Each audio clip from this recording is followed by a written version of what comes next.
A.C.E.S Junkyard Podcast, telling pilots to remember their 3 R's: refit, reload, and rehydrate.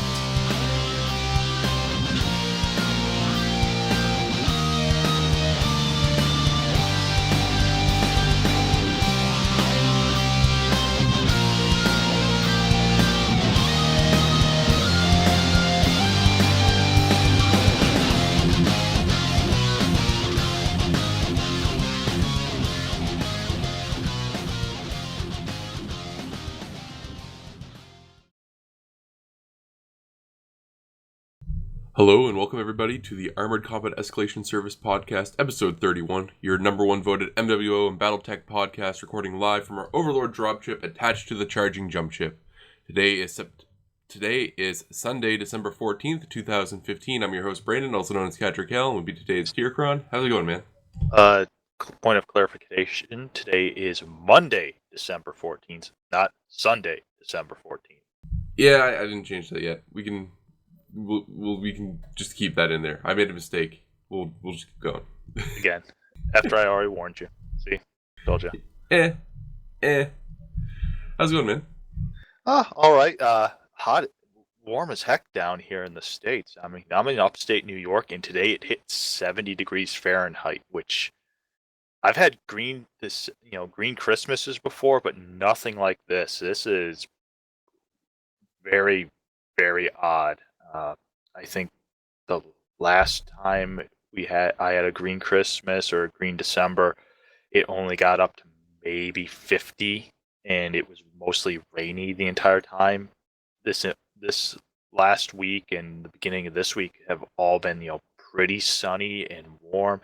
It feels more like spring than winter. So, but you go out west and they're expecting heavy snow, and I guess Canada has also been getting its fair share of winter so far. Yeah, right now we're actually on warning for power outages because we're getting like 3 snowstorms back to back, like tonight, tomorrow, the next night.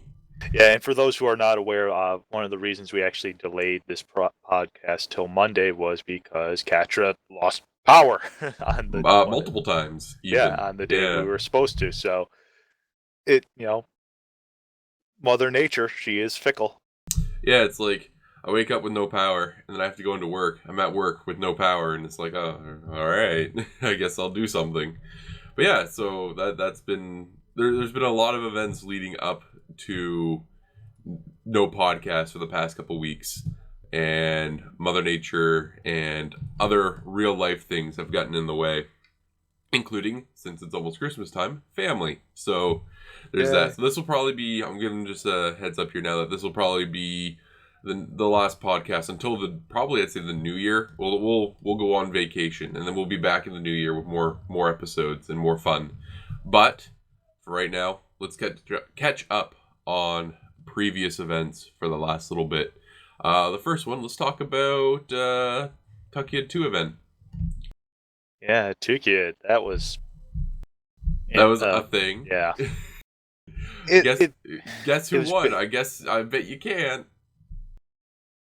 Yeah. No big surprise. Yeah, the clans won. Yeah. Even though they were outnumbered by... Actually, I was looking at the statistics they released recently, and from the looks of it, it looked to be a pretty close and even fight compared to even like last year. The first Tukayyid, Inner Sphere did considerably better, and a lot of what I will credit last year's Tukayyid defeat for was that PGI changed CW and how CW worked right before the launch of Tukayyid, the first Tukayyid event, which slanted everything basically towards the clan side because they could be the aggressors almost every single match, and it really, really hurt the Inner Sphere side. The Inner Sphere would catch up, and then clans would be able to jump on for just an hour or two and throw everything, back in their favor. So the last time it was the rules lawyering that really stuck it to people. This time around, a little bit even though the rules loading was kind of there still, because PGI hasn't gone back and changed anything, and what changes they did do were well into the event after the event had started, when someone suddenly realized, oh crap, we never switched this, even though the clans have basically been kicking the crap out of the Inner Sphere for the last 4 months. Oh, we should probably do that. So it goes back to one of our complaints for CW, that PGI really needs to have, a dedicated team or person or program just dedicated to monitoring the situation in CW. Or faction warfare, as they're going to be calling it now, which doesn't matter one way or the other. Well, we did see at their Steam launch party or whatever. I wasn't there, just prefacing that. But from the live stream and stuff like that, the a little bit of a preview look into CW3 and all the new things and how the interface is changing and how the attacks are changing and how the roles are changing for basically everyone. And I'm hoping this makes CW a little bit better. Yeah. But that's something we won't know until we get our hands on it or learn a little bit more information on at the moment, besides that preview. But from the looks of it, and from what they've said and everything like that leading up to now, as of today, it looks like that it's going to be a lot better than what we currently have, because not only is it changing that from a free-for-all, it's going to be coordinated attacks now. With only certain planets. So your populations and stuff like that are going to be a little bit bigger on planets. One meaning no more ghost dropping hasn't been that big of a problem recently, but you're not looking across the big open planetary area hoping something happens. Yeah. So, but we can get into that more when we get to the Steam launch issue. But Tukayyid 2, I actually was able to drop 3 times. I've just been working way too much. Yeah, I dropped almost all weekend long for it. And the biggest problem overall was, once again, population imbalance. The Inner Sphere had a much larger population, almost 1,300 more players than the clans, and yet the times that the Inner Sphere could get up on the clans was much, much worse. Part of that is that a large contingent of the Inner Sphere population are pugs. They're not coordinated. They're just jumping straight in because Inner Sphere mechs are cheaper. They're jumping straight in because it's the easiest thing for them to do is to side with the Inner Sphere rather than the clans. And it really kind of hurt the organized teams on the Inner Sphere side, because it is basically for every match that the organized teams would win, 3 matches or more would be lost by the disorganized pugs. And that was a bit of a pain. The other big pain with having that large of a population was, and I saw this every single night playing, the Inner Sphere queue would be huge. I think at one point it was at least 40 groups ready to drop, and they're all lined up waiting to go. And they're, instead of being able to drop, they had to wait and wait and wait. And there'd be a surge where 3 or 4 matches would get done, so 3 or 4 groups would jump forward, and then the other guys behind them would have to wait and wait and wait. And this is one of the things we saw with the first Tukayyid when PGI changed the way CW worked. Their idea was to cut out the chances of ghost dropping. Unfortunately, in the way they did that, it made it so that there's a longer wait time if you have a larger population on one side or the other. And it also creates an issue where you can't use I won't even say overwhelming numbers to win a match. Or to win an event, your numbers really don't count anymore, which from a lore standpoint and from a tactic standpoint makes no sense of why you would limit that because that's one of the defining features of the Inner Sphere versus the clans. The Inner Sphere will always be able to bring more resources, more warm bodies to a fight than the clans will. The clans are much more limited on their resources and the number of people that they have. And whenever, for a long time you saw in CW, the Inner Sphere able to utilize that to their advantage to balance out the higher quality players that would almost always be on the clan side.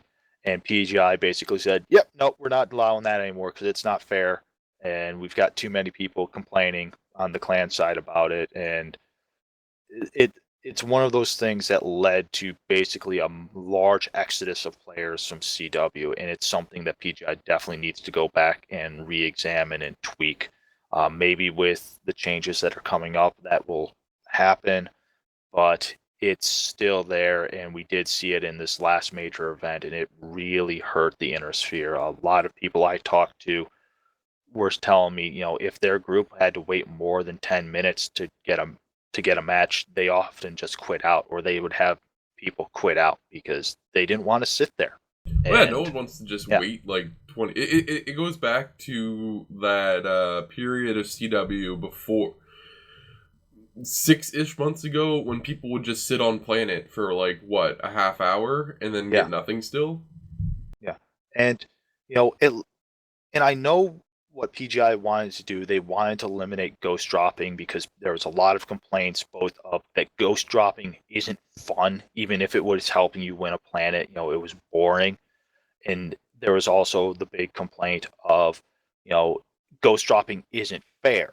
That the faction that has the largest population can basically just continually ghost drop planets and win. Well, unfortunately, tough shit. You should get your people in line. You need to call up your units. You need to get your faction going. You need to coordinate, and that's how you beat a larger population faction. And rather than do that, we instead had bitch and whining, complaining on the forums and on Twitter at PGI. PGI did a rather knee-jerk reaction and cut it off at the knees, so that instead of population being an asset, population is now a major hampering for factions that have large populations. And as I said, for Tukayyid 2, you saw it. You saw it continuously throughout the event, where the Inner Sphere would be sitting forever in queue, trying to draw a match, trying to get into a match. Occasionally, the clans had this also pop up, but that was mainly during the peak prime time hours. Outside of that period, the clans rarely had more than 2 or 3 people, two or three groups, I should say, not people, waiting in the queue, whereas the Inner Sphere would still usually have at least 9 to 15. So it was one of those things that made this event very, very frustrating, especially if you weren't a full organized 12-man. If you were a small group or just 2 guys buddying up for this, you constantly got kicked to the end of the line because the 12-mans would take precedence. And it really hurts those players that aren't part of a large group in that sense. They can't really participate as well in these type of events. And part of me says that should be par for the course, because community warfare should be the domain of organized teams and groups, whereas regular play should be more towards smaller units and small individual play. But at the same time, you're disenfranchising players that may not be able to make it on at the same time as their organized team, or as part of a larger group because of work or family or what have you. So there definitely needs to be some addressing of the population issue.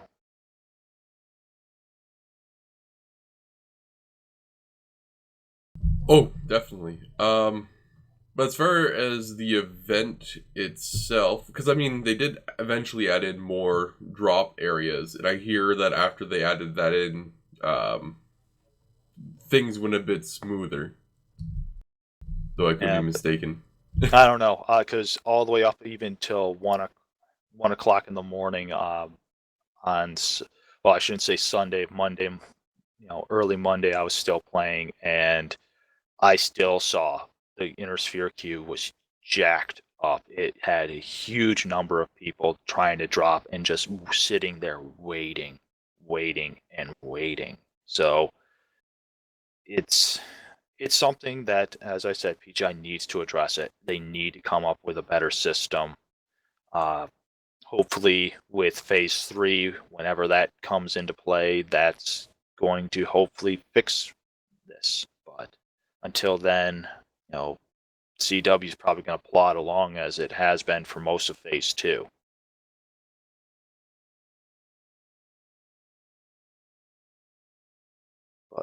But overall, Tukayyid wasn't a bad overall event. It was still somewhat fun. It was, I would say, a bit more balanced in terms of drops, in terms of loadouts that you were seeing. I was going to say, the balance felt a lot, well, has felt a lot better since the big requirketing that happened between Clan and Intersphere mechs.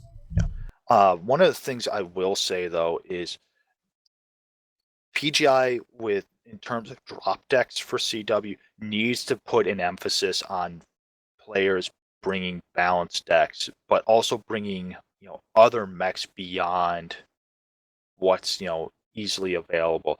If you look at the Tukayyid stats, the predominant mechs that you're seeing are heavies. Yeah. Heavies are everywhere. Inner Sphere was Thunderbolts and Marauders. Marauders, partly because they were brand new, having just been released before Tukayyid, and partly also because they are a pretty tanky, heavy firepower mech.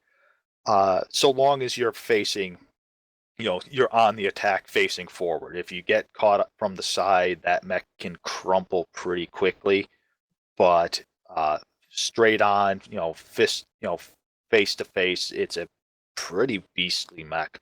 For the clanners, you saw, Timberwolves, Hellbringers, Ebon Jaguars.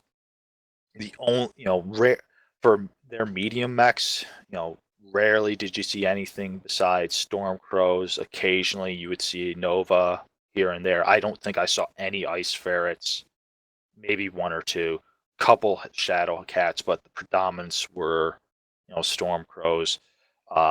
When it came to lights, the Arctic Cheetah, basically was the go-to light.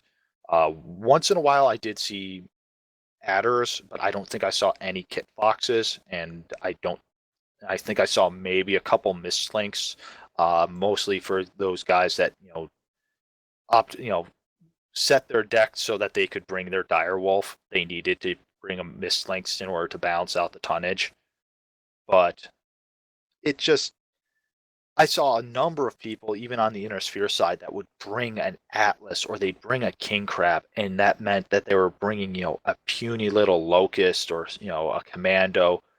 And because they didn't understand that, the best optimization for their deck was to run a heavy mech deck with a, medium instead. Oftentimes those people were the ones that you would see die the fastest. Those assault mechs just couldn't maneuver fast enough to be usually worthwhile.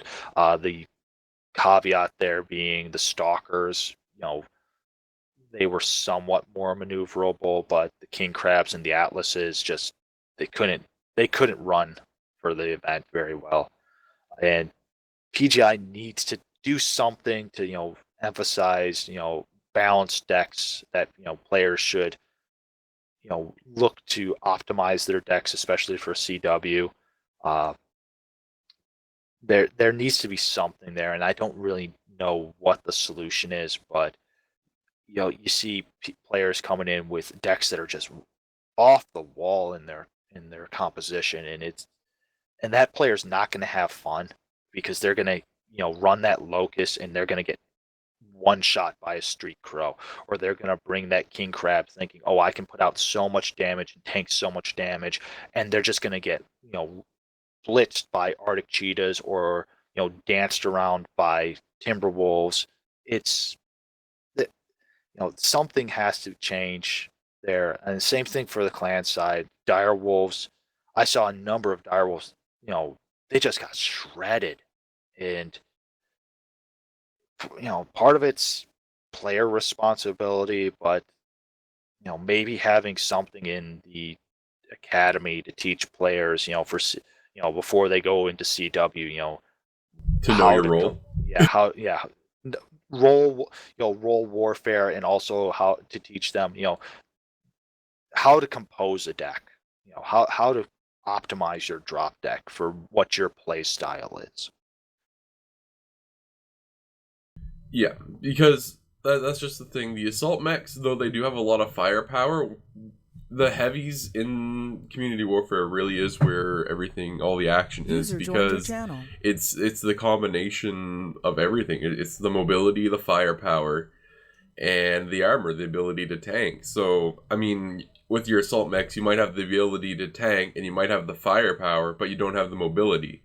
So, in a game mode which requires a lot of movement, usually, your assaults just often get left behind unless they're pushing the charge on the front, and if that's the case, they're tanking, so again, they die quicker. Yeah. And even in some of the defensive matches where you think you don't have to move as much, in the face of a mobile opponent, it's great that you can bring a serious amount of firepower and you have good armor, but if they're dancing around you every single time because they have that mobility, that should tell you something. That you might be defensively minded, but you're not holding the defense using that assault mech. So you need to change up. Some players understand that, some players don't, and there needs to be something to help players understand that.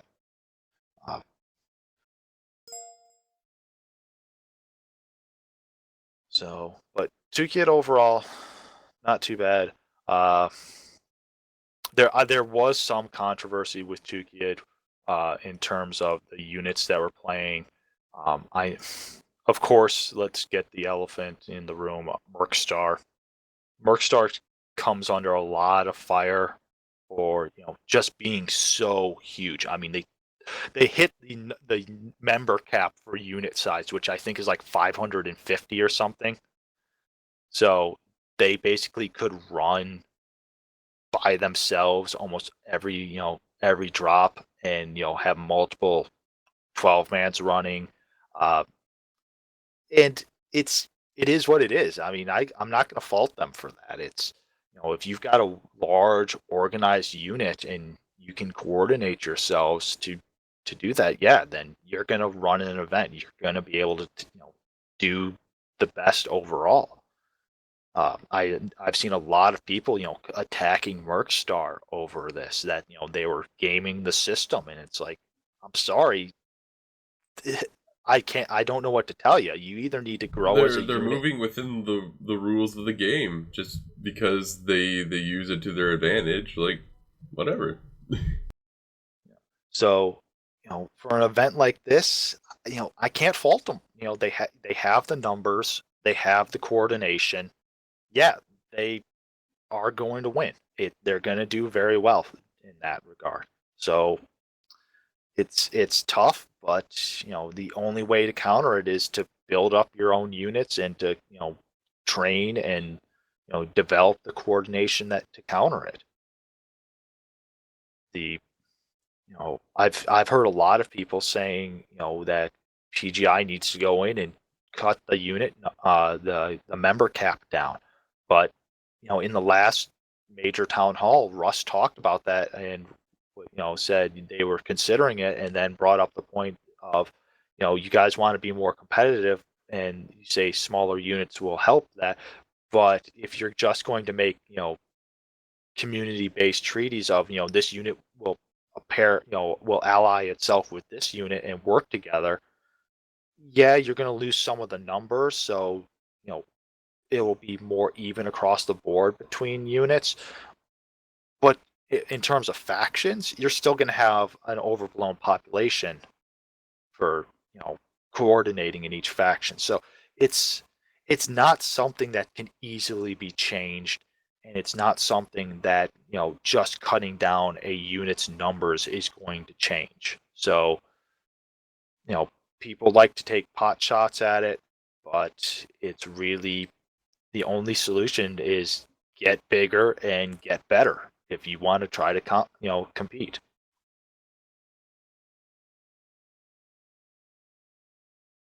Well, and like you said, they're just gonna, ally themselves, or you're gonna have the World of Tanks model where you have MS1, MS2 up until they can't fill it anymore. Yeah, and so it's I've heard a lot of people complain about it, but it's maybe some of your smaller units need to start banding together. It's tough, and you might not like it, but you want to try maybe you have to do like Mercstar do and make your own coalition. Like, I think it's just that simple. Find people, because I know we've worked in coalitions before as ACES. Yeah, and you don't have to do the Mercstar route. Mercstars, took a bunch of units, some of them smaller, some of them larger, and basically placed everybody underneath the same tag. When ACES was working with its coalition, we kind of did something similar, but also somewhat different. We basically said, these units, we're going to work together, but everyone retains their own tags, and we just, all sign with the same faction when we want to, and we all coordinate. And if you don't have enough people to form a 12-man and we have extra people, we'll partner up, and so we can run an additional 12-man between our 2 units or 3 units, and it works. But people, we were criticized at the same time when we were doing that, of that it wasn't fair to other units that we were able to coordinate like that. And it's like, sorry, that's tough, tough noogies there. It's, you can't, you should be encouraging community, teamwork OP, please nerf. So, but yeah, overall, Tukayyid, I think, was a decent event. The main issues with it are with the bones of community warfare. It's on PGI's part that they need to make some serious adjustments and just pay more attention to CW. And I don't understand why they weren't able to make their some changes until well after the Tukayyid event had occurred.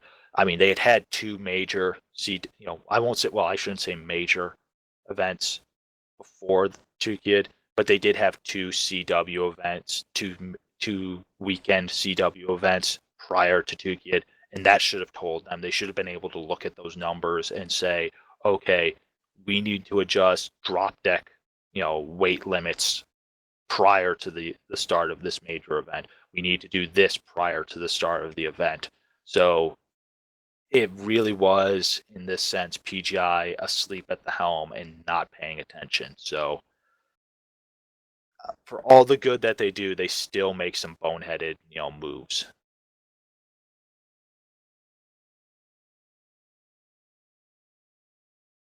Should we move on to our next topic, which would be probably the last little bit. A couple mechs have come out, and also tomorrow we got mechs being expected. So, hooray! Of course, we had the Marauder coming out. I've managed to sit down and play a little bit with it here and there.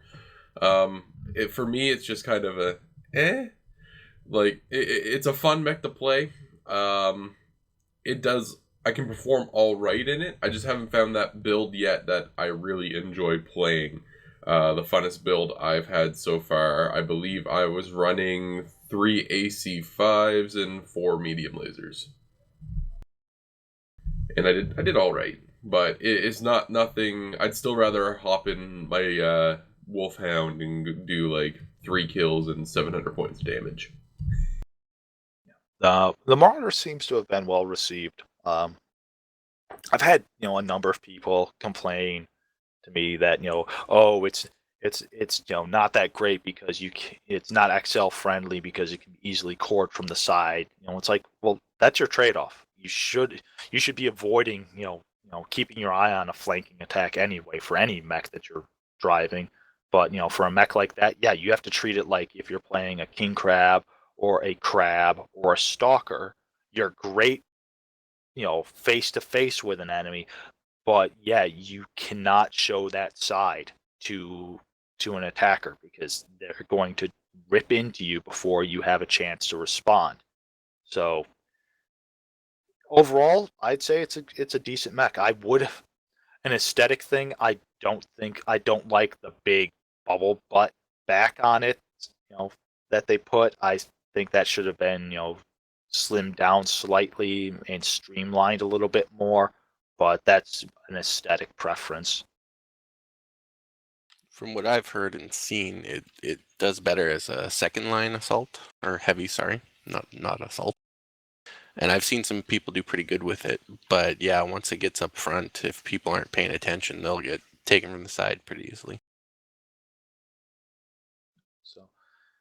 So it's like with any mech, if you are not, if you're running and gunning, lone wolfing it, yeah, you're going to get your head handed to you. It doesn't matter what mech you're in. Eventually, you will run into a situation that you cannot escape, and you are going to be in trouble.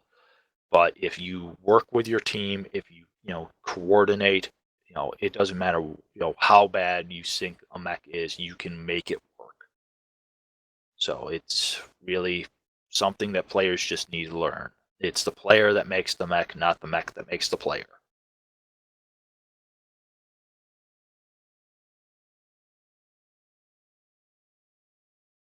And of course, we've got the 2C mechs coming out tomorrow, that being the Jenner, Hunchback, Orion, and Highlander.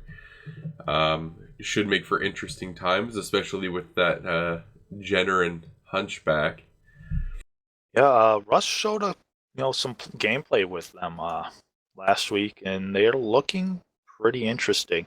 I mean, none of them, because all the info's out for them, because they have the patch notes already up. But the Jenner and Hunchback, well, all of them don't have any quirks, because they're clan mechs, right? I'm still concerned, though, about, like, the Jenner and the Hunchback getting clan weaponry, but being able to fully edit everything, like engine size, yada yada yada. Well, it's kind of like, talked about this when they first, were floated, and we saw the thing go up for them. Unfortunately, some of these mechs are already tweaked pretty heavily. Like the Jenner is running already with Endo, with Pharaoh, with an XL. It's you're going to be able to tweak engine loadouts, but overall, you're not going to be making the giant weight savings that you usually do in certain inner sphere mechs, because you're throwing that endo steel on, or you're throwing those double heat sinks in, or you're throwing that XL engine in. Here, well, I'm pretty sure they can edit all of that as well. Yeah. Well, there'll be a couple that you can make major weight saving tweaks to. The Hunchbacks, it's going to be hit and miss. The Prime variant with the dual ultras, you might not be able to really tweak that one too much, considering the crit space. That could be a situation where if you want to keep that heavy punch, you're going to be limited in what you can upgrade there, just because you don't have the space to put everything in, even though the clans have their upgrades, their endosteel, their ferrofibrous are less bulky than the inner sphere. Those Ultra 20s, they still take up a considerable amount of room. So, it'll be interesting to see what people tweak. But overall, you're not going to see, the major gains in terms of weight that the inner sphere has at times when they're upgrades.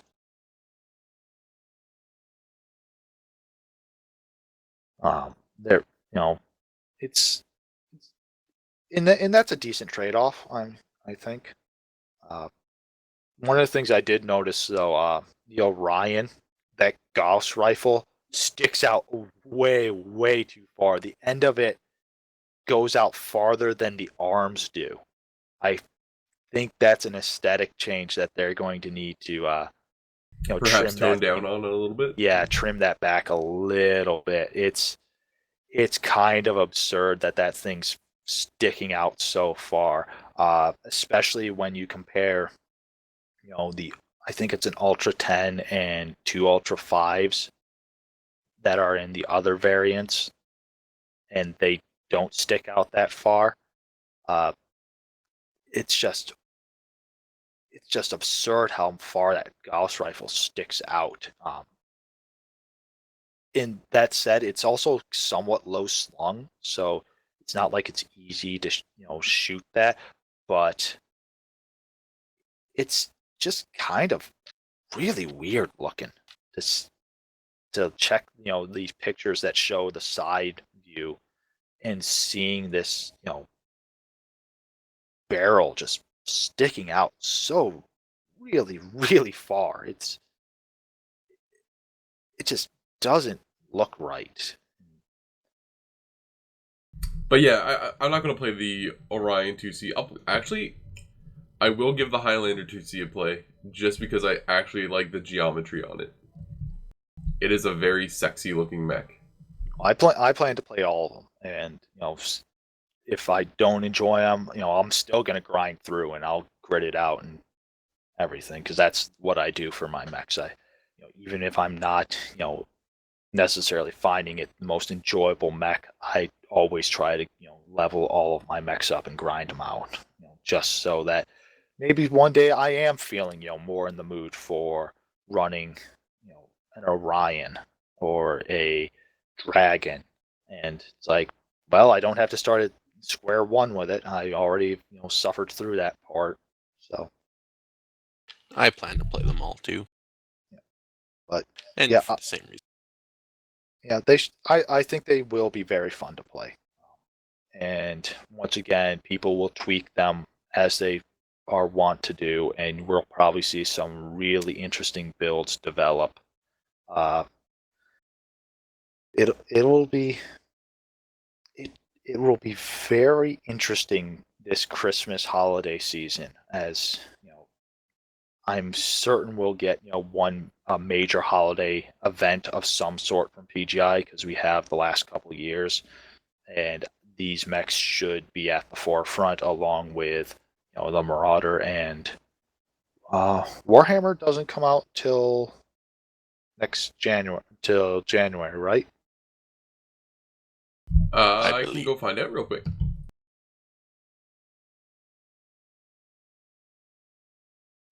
Yeah, January. Yeah, 19th. January. So okay. So yeah, we'll probably be seeing the Origin mechs and the Marauders. A lot of people playing them over the holiday season. So yes, because you got the Warhammer now still for pre-order, the Rifleman and the Archer. Actually, I don't think the Archer package is up yet, so I might. No, the Archer package.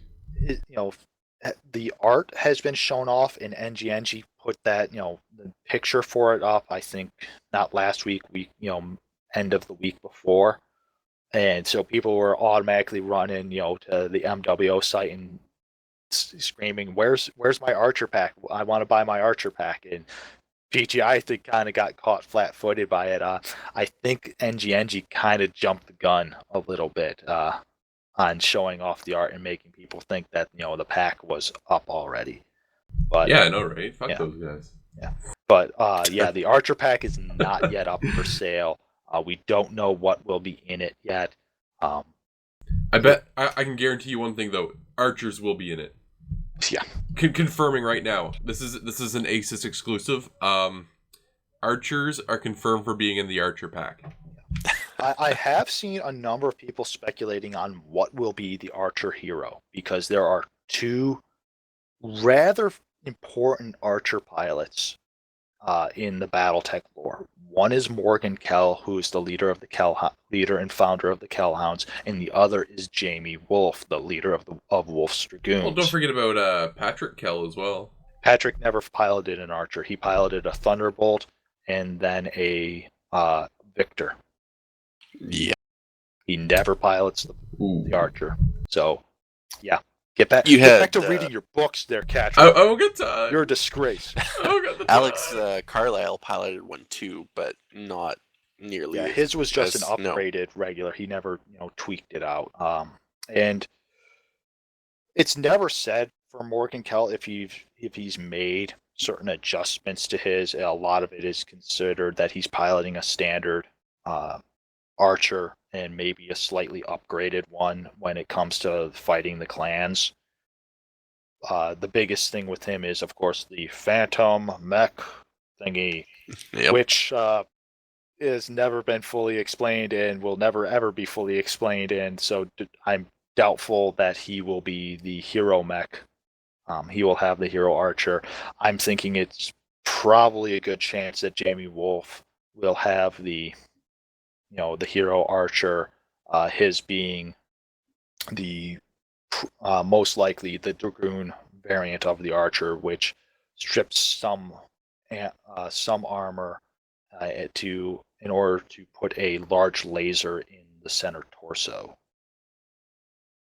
So it'll be interesting to see what it is, but overall, right now it's just speculation on what the Archer pack will or will not include.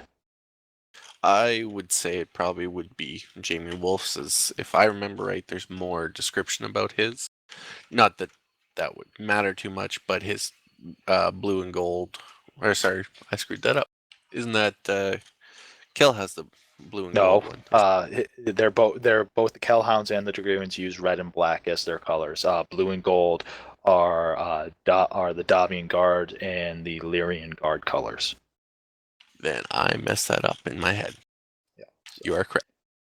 I knew they used the red and black color scheme, but I didn't. I thought for some reason one of them was in blue and gold for some reason. No. So so we'll see, for the Archers when they finally come out, or at least show what the pack will be. It'll be interesting. Also, we're getting 3 mechs for C-Bills tomorrow. Yes. We are getting the Tier 1 and Excellent Wolfhound. We're getting the actually really fun to play Crab. I'm surprised I don't see them on the field as often, but I mean, there's so much quote-unquote better things you can take other than it, I suppose, for its weight in class. But I actually really enjoy playing the Crab. I've been playing around with a couple Crab 27 SL builds, and I've been having a great time with them. But I guess that's something, if you guys want to pick them up. And of course, we have the garbage can tier mech, which is the urban mech, coming out for C-Bills. Go Irby. Yeah. Little Irby, you can do it. I believe in you. And let's talk about the Steam launch. Let's talk about that a little bit. So overall, how many of you guys downloaded the game through Steam? I know I switched over to Steam personally.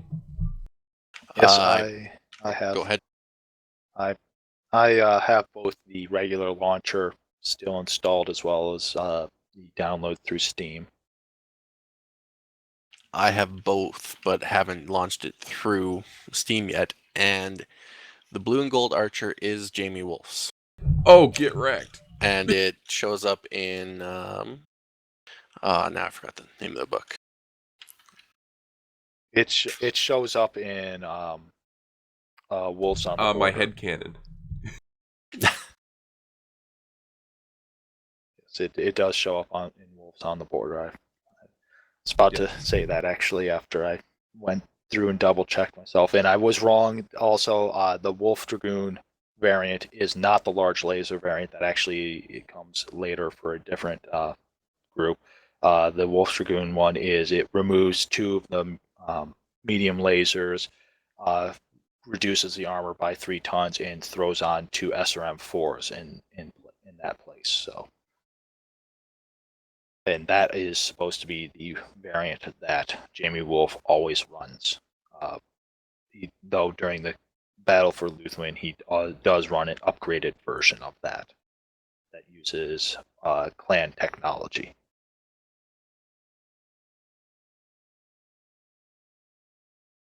Yeah, Steam launch. So Steam launch. Sorry. No problem. Yeah. Kind of lackluster. The anticipation for it on Steam seemed to not really be there. I kind of credit that with the fact that the notification that it was going up, that it was coming to Steam, actually, showing up on Steam, wasn't put up until 2 days before, the actual launch.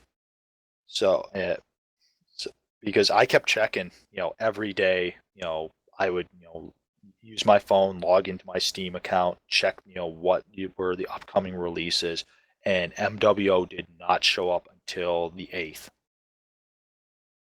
And that part of me thinks that PGI kind of did that on purpose,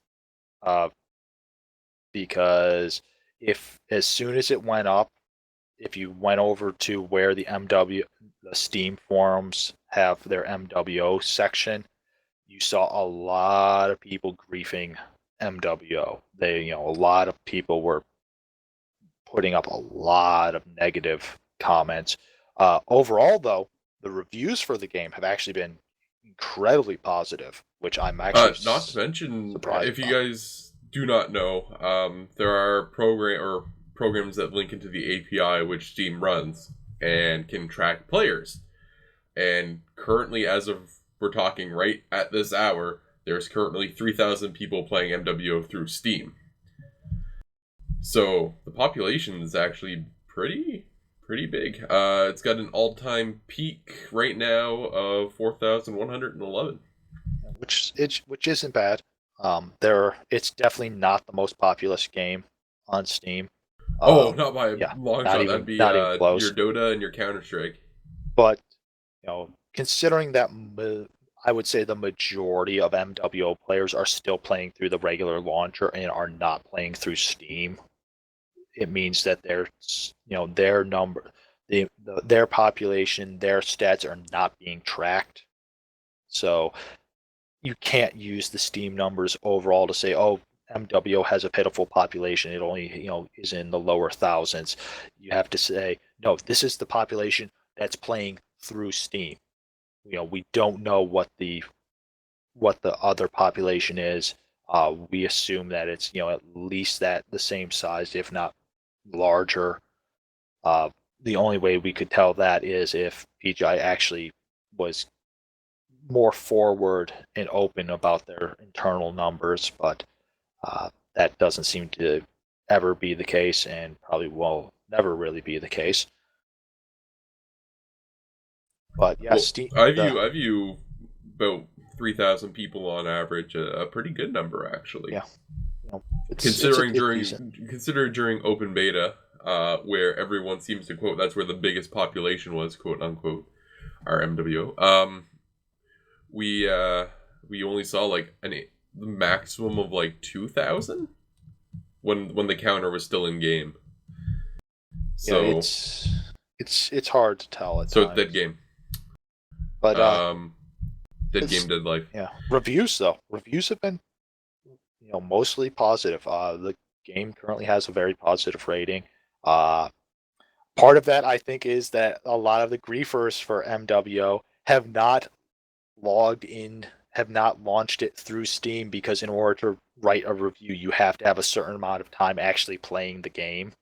And Steam put this in as a function so that people who have never played the game before can not just go in and troll, the reviews. So it's one of the things. If you go to the MWO forums on Steam, you will see a number of, very negative viewpoints regarding the game. But if you go to the review section, you will see, a a much larger positive note. And I will say, I'm very happy with actually the way people have been writing reviews for the game. Even, the majority of the positive reviews, people say, yes, the game does have certain issues, and we acknowledge that, there needs to be improvement in a number of areas, but overall, the game is, a mech warrior game. It's, what you're getting, what is being advertised. It's fun. There is. I did see one person, put up word of warning. There is a major learning curve to this game. It's not, your run and gun shooter that you can just, load up the game and expect to be, poning noobs left and right. It's not that type of game. So for those who have written reviews on Steam, I commend you, because you have done, for the most part, an excellent job overall in showing exactly what MWO is, and, for both its pluses and its minuses, you're providing a very good look at the game and an overall picture that really captures what it means to play MWO. So kudos to you guys.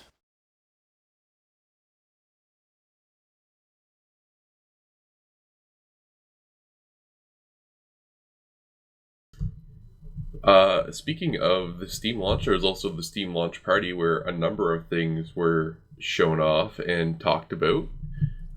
One of the things that we got to look at is the upcoming look into Phase 3, which, if we want to talk about that now, maybe? Yep. Sure. So, Phase 3, they gave a little bit of a teaser video about how things are going to change up a little bit. And I personally like where CW might be going with Phase 3. Quite a bit. Yeah, and to be fair, we didn't get all the details. We just got a teaser, so you're gonna have to bear with it. A lot of, what people are saying on forums is, rumor right now, based on what people are able to grab in terms of screenshots and what they've viewed from the launch event trailers and videos, which have been put up on YouTube. If you weren't able to watch the launch party or weren't able to attend the launch party, you can go to MWO's YouTube page and watch the videos that were presented there, and try to glean for yourself, what might be coming down the pipe for Phase 3. So, but yeah, definitely, a lot of it follows what Russ said in the last town hall in regards to Phase 3. We're going to see attack vectors getting changed to a voting system so that faction loyalists get to decide where to go and who to attack. There's mercenaries, will have their contract styles changed. This how what they can do for taking contracts and how long contracts will last seem to be getting tweaked. There's also a new thing called freelancers that are going to be thrown in there, which didn't exactly, not well, much has I been think said that on from the that. looks of it looks to be just your standard pug stuff. Yeah. So, and that's what I'm assuming it means. It's, the lone wolf player right now is going to be considered a freelancer. So they would still technically be a mercenary and probably are going to be bound by the mercenary rules, but because they're not actually part of a in-game unit or a community-based unit like A.C.E.S or, take your pick, Marine Mechs, Black Widow Company, you know, the rules will be slightly different for them. So, yeah, calling them something other than mercenary kind of makes sense. But we did see part of the trailer and video what will what is supposed to be the blast from a long tom cannon. It's that supposed nuclear blast on Crimson Strait. They showed it in the launch trailer for Steam, and a lot of people were speculating what the hell was that nuclear blast in the middle of the city. Is that what happens now if you overload your mech or you destroy a mech? Do mechs now stack pull? And the answer is no. That was supposed to be, from what we've been told, the impact of a long tom shell, which I think they might need to tweak that a little bit, because using the mushroom cloud effect just is way too much like an actual mushroom cloud. So people are thinking that it's a nuclear strike, and it's not. It's that long tom, baby. Yeah, the long tom is conventional artillery. It's the largest artillery piece in MWO. Not MWO, I should say, in Battletech. At least in terms of shell artillery. So it fires a massive shell that does a considerable amount of damage in an area. It can be tweaked a little bit here and there, but it's generally not nuclear.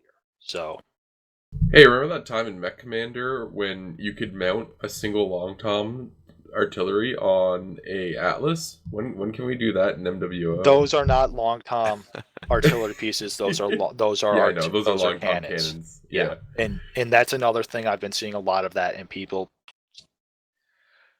That's one of the things you need to learn some of the lore, people. You can't just start throwing things out because it makes I like those drop ships. When can I equip one to an Atlas? I'm gonna smack you. And as much as the community sometimes messes up because they don't know the lore as well as they should, PGI, I'm gonna call them out on this. That launch trailer for Steam, they made two cardinal sins. One, the jump ship. That thing jumped to hyperspace, and that's not how jump ships work in Battletech. Jump ships in Battletech are a point-to-point transition. Think of Battlestar Galactica. That's how they jump from point to point. They don't do Star Trek or Star Wars hyperspace jumps like that, or warp speed. Everybody run. Second, drop ships attach to jump ships. They don't go internal. So, PGI... is there not a carrier jump ship? Yeah, but those use small craft, not drop ships, and small craft can't carry mechs.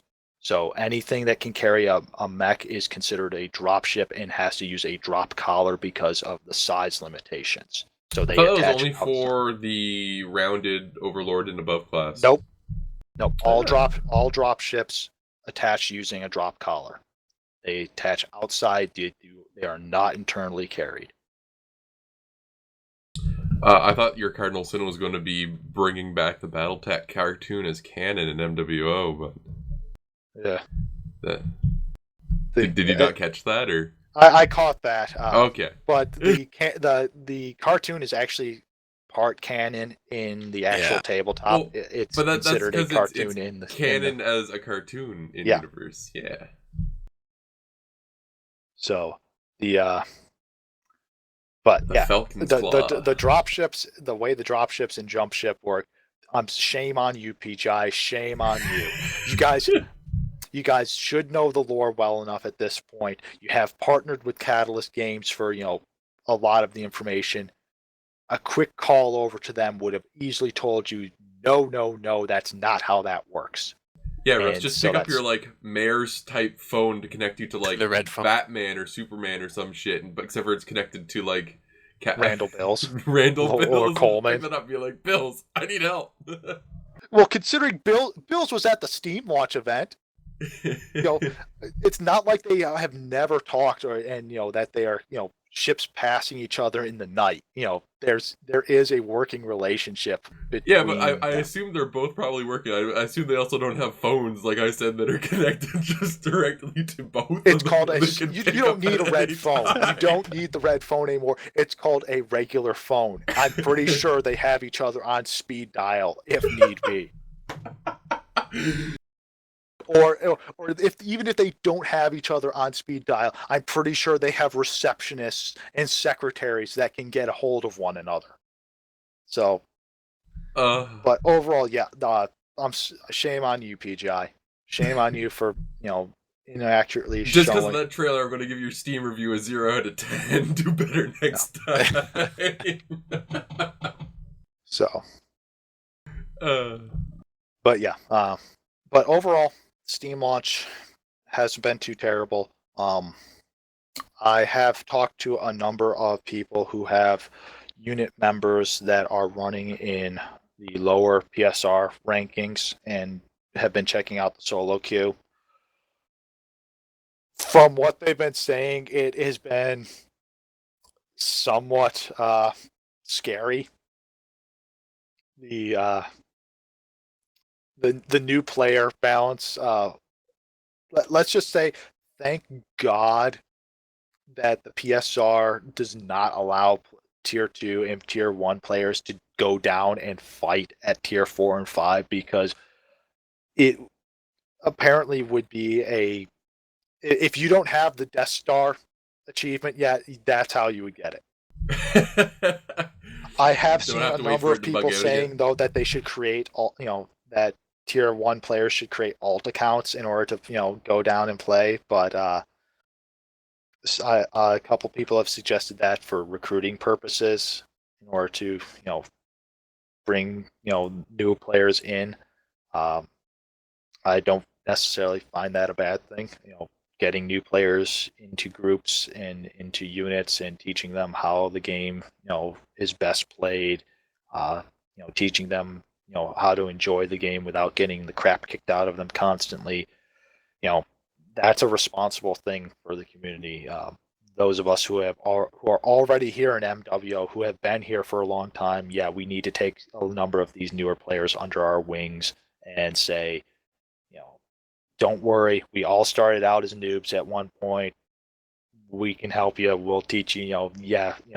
Here's how you do builds. Here's how you flank. Here's how you run on these maps.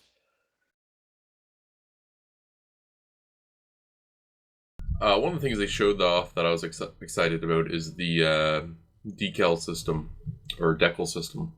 Okay, I actually have to ask that. Is that a Canadian pronunciation? That is a very... See, I can't tell because it's... Tier. I've never heard anybody but Russ pronounce it as decal. I have grown up hearing decal. Here in Atlantic Canada, when I lived in central Canada, so like Ontario and that area. Central. Well, central-ish. Central's where I am. When I lived in like Ontario and like Manitoba, like that area, I heard it pronounced as decal. And then also on the other coast, I heard it as decal. So I've heard it all different. It's pretty interchangeable here. Yeah. So it's a Canadian, regional. It's a Canadianism thing. That is correct. Because I've seen a number of people commenting on that video of saying it's pronounced decal, Russ. Get it right. And it's like big, strong American English. And meanwhile, we'll go up to Newfoundland. No, it's not even necessarily American English. I've heard a number of British, English speakers, pronounce it as decal, not as decal. And just be glad. I'm just saying right now. Just be glad that Russ isn't from Newfoundland. That's all I'm going to say. Yeah. So, thank you. Oh yeah, we're going to be putting out the next day any day now. So where you to? Yeah. So I mean, about any day now. The day thereby. Yeah. So it's a regional thing. It's okay.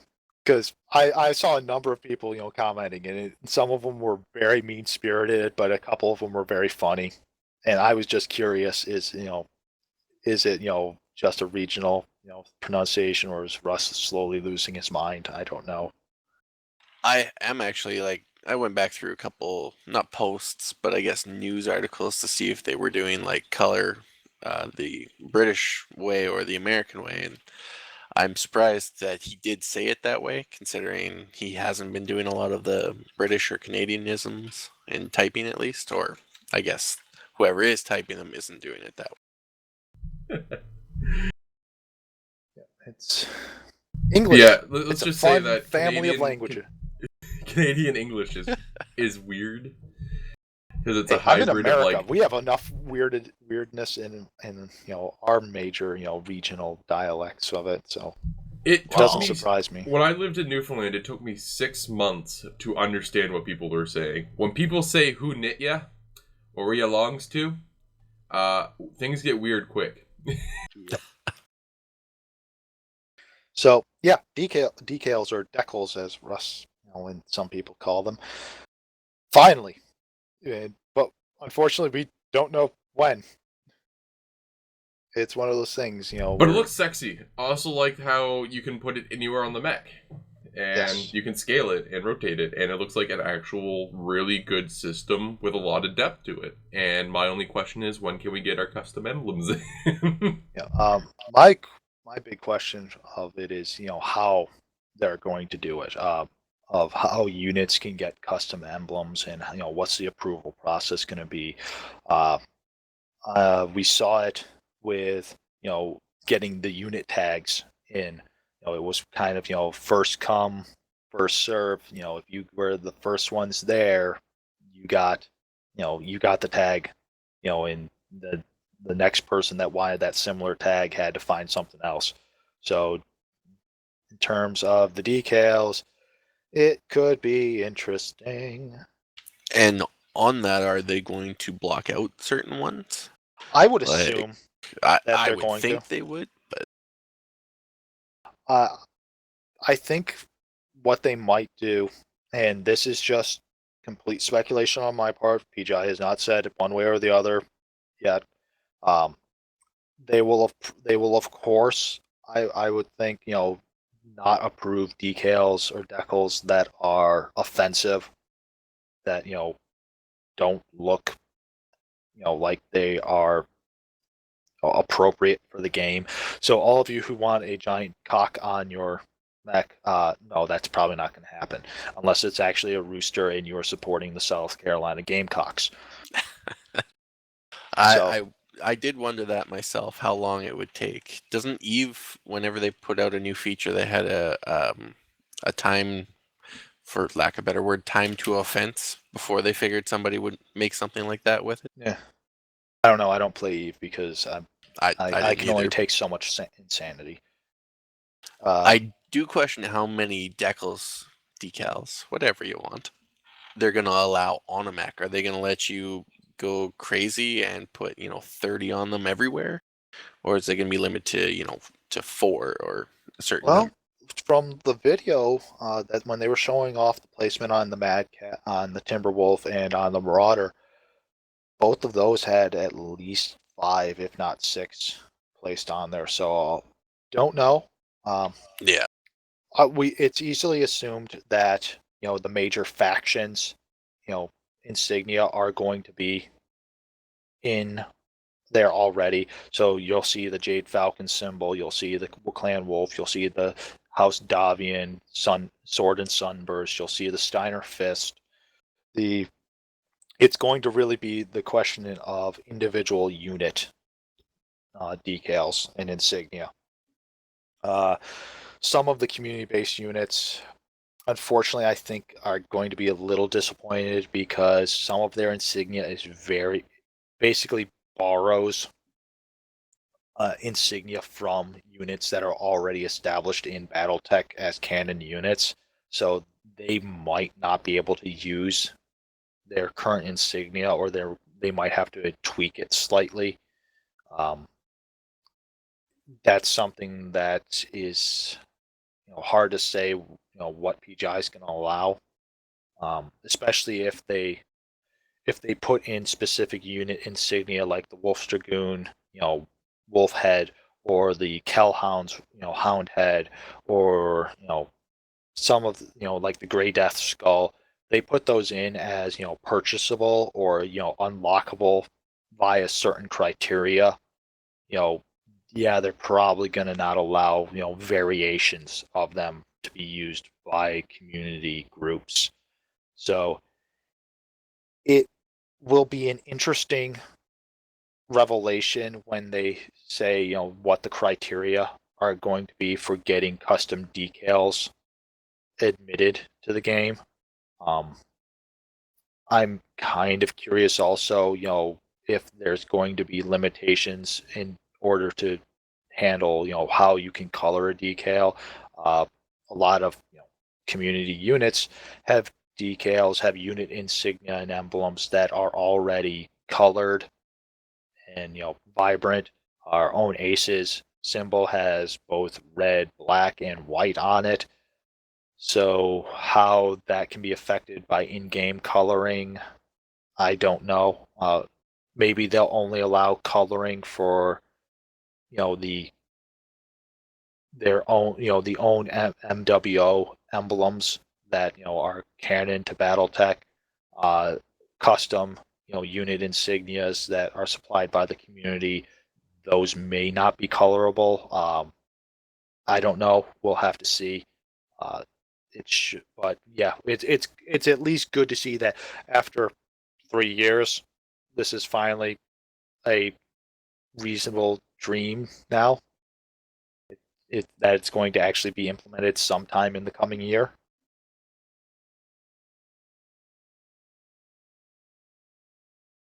Yeah, after lots of promises, time after time. Yeah, it's oh boy. But it'll be fine though. It'll be fun. Don't worry about it. Yeah, I definitely want my A.C.E.S emblem on my mechs. It's been sort well, we better be quick so nobody else tries to make I'm a sure similar one. We have an in here and there to make sure that we are able to get our emblem in. True. I'm not looking at the other host of this podcast at all right now. I don't know what to say. Just don't fall asleep and not have your alarm set again. Hey, I had to buy a new alarm clock, okay? That F you. So, yeah, Steam Do launch. you still use an alarm clock? Yes, because my cell phone's alarms are not loud enough. So, yeah, but overall, Steam launch party seemed to be very interesting. There have been a number of images uploaded onto Reddit, various Reddit threads from people who were there. I especially like the image of the Warhammer ice sculpture. That was very, very nice.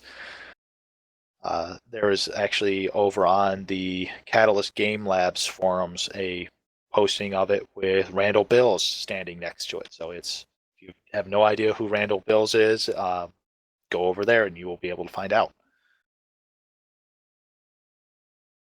But yeah, if going back to the Steam trailer, if he was there, do you not think they would have maybe shown it to him and he could have corrected it then? I think they already had it made and in the can, and they showed it, and he basically was like, that's not right, and they were like, it's kind of late, we can't go back and change it. We're going to show it within the next 20 minutes. And then he smashed the ice sculpture and left. Yeah, I don't know. I wasn't there. I wasn't either. I've been working. It would have been interesting to see what Bill's and Weissman's take on it was. I didn't see any images of Weissman attending, so don't know if he was there or not. He's too busy with that Kickstarter money. Yeah. All that money I gave him. That money. Oh, yeah, money. Which, speaking of HBS and the Battletech Kickstarter. Yes. Oh, for people who haven't already, you can claim your rewards like I have and pledge your loyalty to House Davian like I have. Boo. Yeah, if you've taken, that. But anyway, the new community thing is up for that. The new community forums. If you backed it on Kickstarter, you should have or should be receiving an email sometime. If you haven't, you need to probably go and check out, double check your Kickstarter account. You might also need to go to HBS's site and check on that. I know it's over at there to redeem it and to get your things. You had to go to what is it, Backer Kit instead? Yeah, you Yes, should have got a they have Backer a bunch Kit of links email. and stuff like that to it, Yeah. so it's not too hard to find. So it's actually really easy to use, so I would recommend if people. So if you're still waiting around to get your rewards or to determine where your code for the game is going to be for, if it's going to be for good old games, or actually it's now just GOG, or to Steam, or to, can't remember what the third one was, what your game code's going to be for, you need to go over there and you need to select that, I believe by the end of January. I think something like that as well, yeah. So if you have not received an email yet and you are expecting one, you probably need to start hunting that up. I'm excited for it. Very excited. So, all right. So let's see. We've done our Steam launch, Max, Tukayyid. Patch tomorrow has a couple other changes to it. We have the Black Knight is coming out for MC. We talked about the Wolfhound, Urban Mech, and Crab are coming out for C-Bills. Oh, another thing. The World Championship. Forgot to mention that. Oh, yes. That. Oh, I see someone's not very entertained by the idea of it. No. I think it's an alright. I think it'll be interesting. I think it'll be hopefully fun to watch. I know myself personally, I probably won't be partaking because I just got too much work to deal with. But we do know it's for $100,000 split amongst, I would assume, 12, and it will be happening. All the one. Yeah, for one. Quarter 1, 2016. Yep, it will. I'm thinking that it might be a little bit early to be talking about an esport MWO event, considering we've been promised community-based, tournaments before this that would have things like that, similar to what the tournament was at the launch party, the original MWO launch party, not the Steam launch party, and those have not really materialized. I'm a bit concerned that once again PGI might be biting off a little bit more than it can chew, and will thus let other things that should be of greater importance and time management be set to the wayside in order to focus on what is an event that has more pomp and flash than substance. So I'm a little hesitant to say, yeah, this was great for the community and great for the game, when there are a number of other areas and aspects of MWO that need attention desperately. So I don't know. It could help, raise the profile of the game and attract more players, but at the same time, if the game's bones are weak and fragile as they currently are, it's not going to be a happy landing for new players. So PGI, I'm hoping that you're going to learn better time and resource management prior to launching this major esports event. Get on it. And as a PSA, since I have been criticized for this a number of times, I'm not trying to be overly negative against PGI. I'm not trying to criticize them, heavily. What I'm trying to do is critique them and basically speak truth to power, because I love BattleTech. I love MechWarrior. MWO is the game I play the most right now of all the games in my Steam library, in my Uplay library, in my Origins library, even in my indie file library. MWO is my go-to game. I really, really enjoy this, franchise. I have been a Battletech fan since the late 80s, early 90s. I want to see this game succeed. I want to see it flourish and be, great for, easily into the 2020s. And to that point, I'm going to speak truth to power. And when PGI makes what I think is a boneheaded, mistake, or they mess up, or they, let things slide in order to focus on something else that is not as important, yeah, I'm going to call them on it. And it's not that I hate them and I think, that they are doing a disservice. It's that I want them to be better and I want them to make the game as great as it can be. So please try to understand that I'm not just trying to be a Debbie Downer on them. I'm trying to, help them find where their faults are and improve.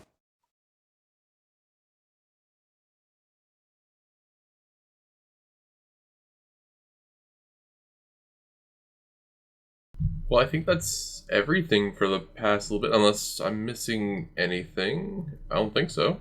No, I think that's it.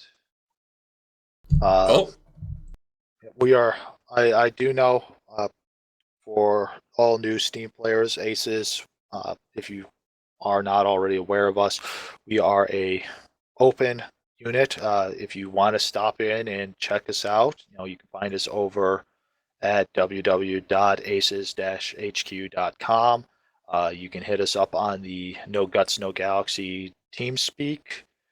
We are very open to letting new players and any player drop with us and checking us out. We're not going to be mean and nasty towards you. We are, we will try to help you if you ask for it.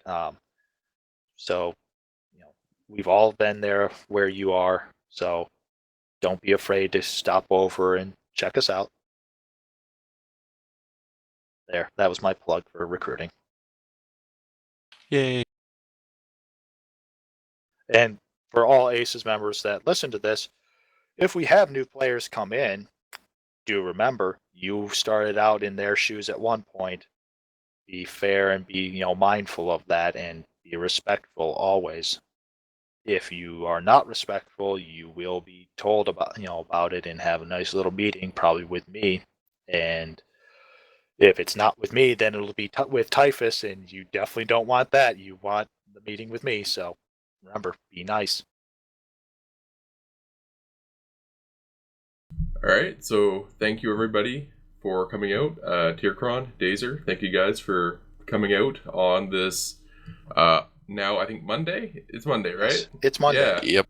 See, when you work that graveyard shift, when you manage that graveyard shift in 11-hour intervals, you don't remember what day it is. You don't remember what time it is. You just don't remember anything.